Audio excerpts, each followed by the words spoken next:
Assalamualaikum warahmatullahi wabarakatuh. Perkenalkan, nama saya Hamidah dengan NPM 2306277543 dari jurusan Administrasi Perkantoran Universitas Indonesia 2023.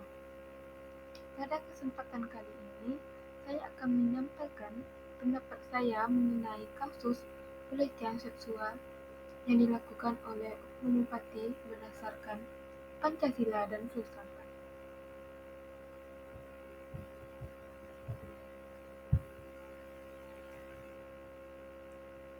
Kasus kekerasan seksual yang terjadi di masyarakat Indonesia cukup tinggi.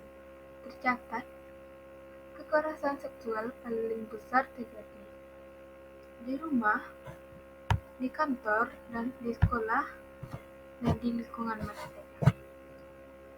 Kasus kekerasan seksual ini tentunya lebih banyak menimpa perempuan, yakni mencapai 87%, sedangkan untuk pria yang mengalami kekerasan seksual sekitar 13%.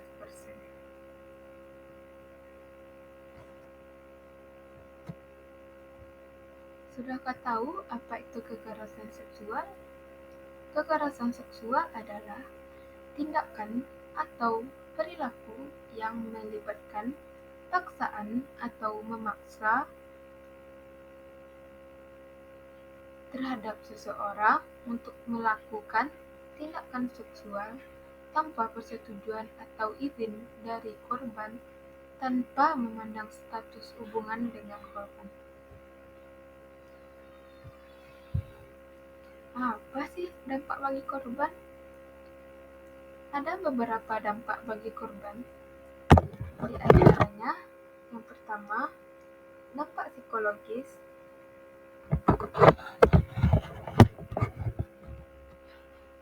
Dampak psikologis korban kekerasan dan pelecehan seksual akan mengalami trauma yang mendalam. Selain itu, stres yang dialami korban dapat mengganggu fungsi dan perkembangan otak. Yang kedua, dampak kesehatan fisik menurun.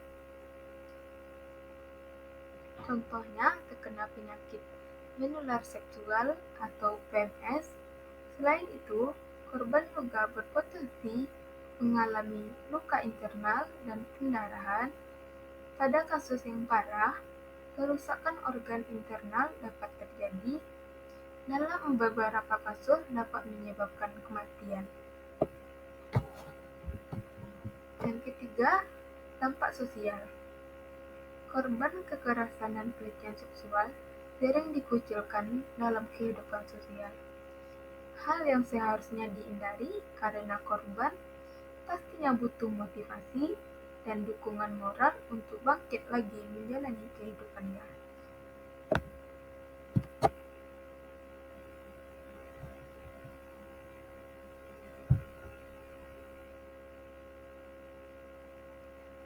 Pendapat saya mengenai kasus pelecehan seksual yang dilakukan oleh oknum bupati sesuai dengan Pendekatan Pancasila.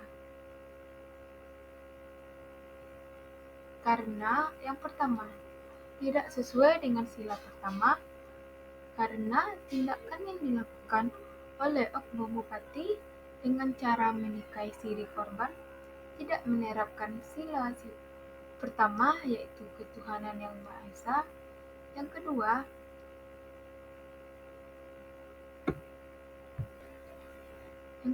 kurangnya iman pada diri oknum bupati sehingga melakukan tindakan tersebut. Yang kedua, tidak sesuai dengan sila yang kedua karena si korban tidak mendapatkan keadilan sesuai dengan yang dialaminya. Yang ketiga, tidak sesuai dengan sila keempat karena dalam pengambilan keputusan dengan menikahi siri tidak ada persetujuan dari si korban yang hanya diwakilkan oleh pamannya saja.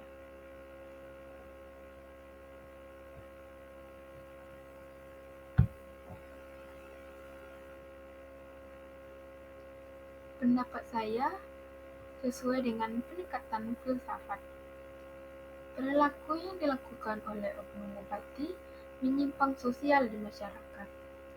Pelecehan merupakan kejahatan hak asasi manusia atau HAM yang berimplikasi buruk terhadap bagi korban, baik secara fisik juga terbebani secara psikis.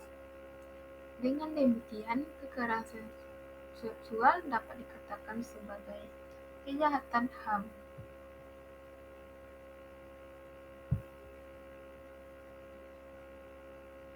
Pendekatan filsafat. Perilaku yang dilakukan oleh oknum bupati dengan melakukan tindakan pelecehan seksual tidak mencerminkan seorang pemimpin, karena seorang pemimpin adalah sebagai contoh yang baik untuk masyarakat. Yang kedua, perilaku ini dilakukan karena kurangnya iman pada diri bupati tersebut. Yang ketiga, kurangnya moral.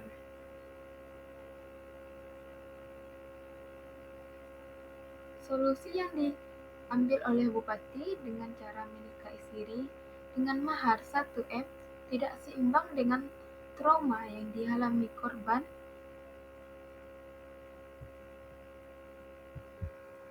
dan tidak adanya persetujuan dari korban dengan pernikahan siri tersebut.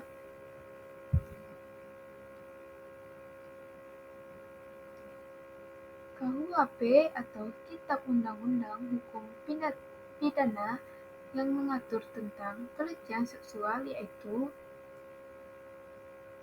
1.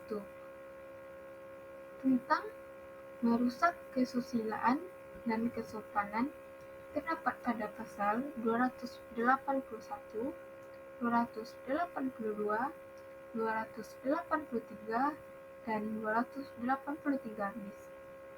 Yang kedua, terdapat pada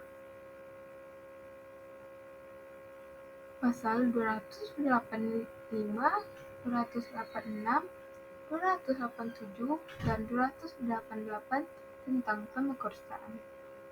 Yang ketiga, tentang pencabulan terdapat pada pasal 289, 290, 292, 293, 294, dan 295.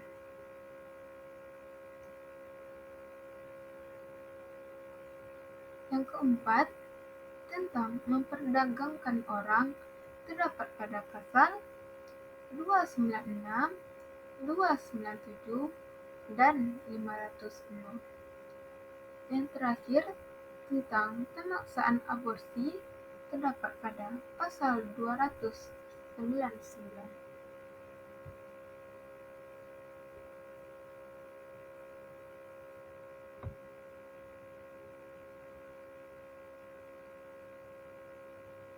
Undang-undang yang mengatur tentang pelecehan seksual yaitu yang pertama, Undang-Undang Nomor 23 Tahun 2004 tentang penghapusan kekerasan dalam rumah tangga atau PKDRT, dan Undang-Undang Nomor 35 Tahun 2014 tentang perubahan atas Undang-Undang Nomor 23 Tahun 2002 tentang perlindungan anak.